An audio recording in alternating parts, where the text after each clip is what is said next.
Hello friends, welcome to my channel study with Shruti. So इस video में हम शुरू करेंगे साइकोलॉजी का chapter 1, that is introduction to psychology. Psychology क्या है? ये एक ऑफस्प्रिंग है। फिलोसफी जो हमारा एक सब्जेक्ट होता है, फिलोसफी होता है, ये उसका ऑफस्प्रिंग है। ठीक है। साइकोलॉजी जो है दो ग्रीक वर्ड से मिलकर जो है बना हुआ है या फिर ड्राइव किया गया है, दैट इज साइकी और लोगस। साइकी का मतलब होता है हमारा माइंड, सोल या फिर जो भी हमारी स्पिरिट होती है वो। और लोगस का मतलब होता है स्टडी या फिर नॉलेज या फिर स्टडी ऑफ सोल भी हम इसको कह सकते हैं। तो जो सोल वर्ड है वो वेगली हुआ है, मतलब वो वेगली यूज़ हुआ है और इसके रिगार्डिंग बहुत सारे इंटरप्रिटेशंस जो हैं वो किए गए थे पहले। ठीक है। उसके बाद क्या हुआ था कि जो विलियम जेम्स थे उन्होंने क्या किया था कि उन्होंने सोल जो टर्म थी उसको रिप्लेस कर दिया था माइंड से, कि ये स्टडी ऑफ जो सोल है वो नहीं होता है। साइकोलॉजी क्या होता है? स्टडी ऑफ माइंड होता है। उसके बाद बहुत सारा टाइम जो है वो पास हो गया और उसके बाद क्या हो गया, साइकोलॉजी में चेंज आ गया। फिर जिन्होंने स्टडी किया था कि cycle those who study that was called mind, कि जिसको हम स्टडी कर सकते हैं वो क्या होता है? माइंड होता है, ना कि हमारा क्या होती है? सोल होती है। बट जैसे जैसे टाइम चेंज हुआ तो माइंड के रिगार्डिंग भी ये चीज़ आ गई कि हम किसी के माइंड को ना देख सकते हैं ना उसको समझ सकते हैं। तो इन ना मतलब जो भी हमारी एक्टिविटीज़ होती हैं उसको बेस पे हम कह सकते हैं कि इसकी ह्यूमन एक्टिविटीज़ की जो भी होती हैं उनके बेस पे ही हम कह सकते हैं कि इसका माइंड ऐसा है वैसा है, लेकिन हमें एग्जैक्टली उनके उसके बारे में कुछ हम उसको स्टडी नहीं कर सकते हैं।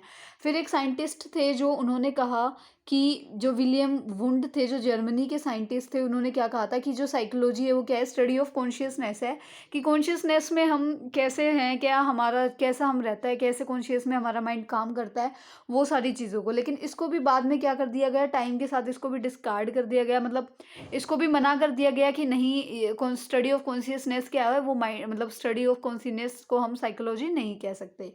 उसके बाद अब करंट साइकोलॉजी की डेफिनेशन क्या है कि जो भी ह्यूमन या एनिमल का बिहेवियर है उसकी जो स्टडी होती है उसको हम कहते हैं साइकोलॉजी।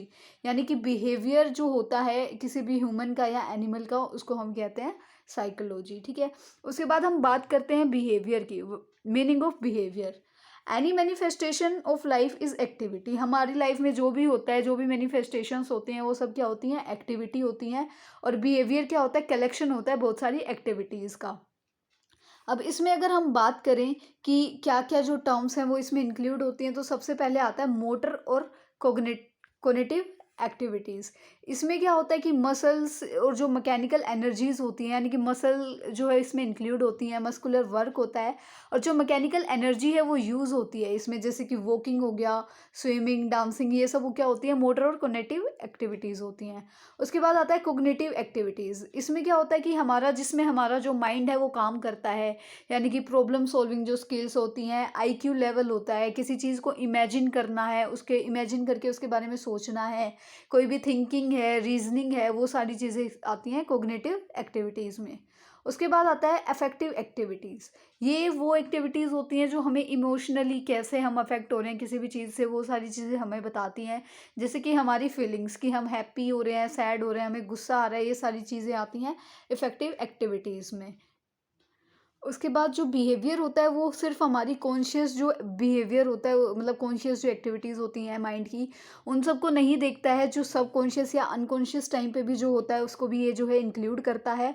और ये सिर्फ हमारे ओवर्ट बिहेवियर, यानी कि हम जो सबके सामने जो बिहेव करते हैं उसको नहीं ये जो है कवर करता है, बल्कि इसमें क्या होता है कि जो हमारा कोवर्ट बिहेवियर, यानी कि जो हम हमारे लिए हैं, जो हमारे इनर एक्सपीरियंसेस हैं, जो हमारी थॉट प्रोसेस है, जो हमारा मेंटल प्रोसेस है, ये उन सबको भी क्या करता है? इंक्लूड करता है। तो उसको हम कहते हैं बिहेवियर।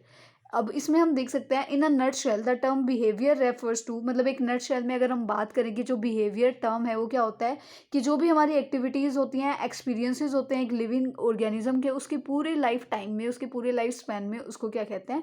बिहेवियर कहते हैं।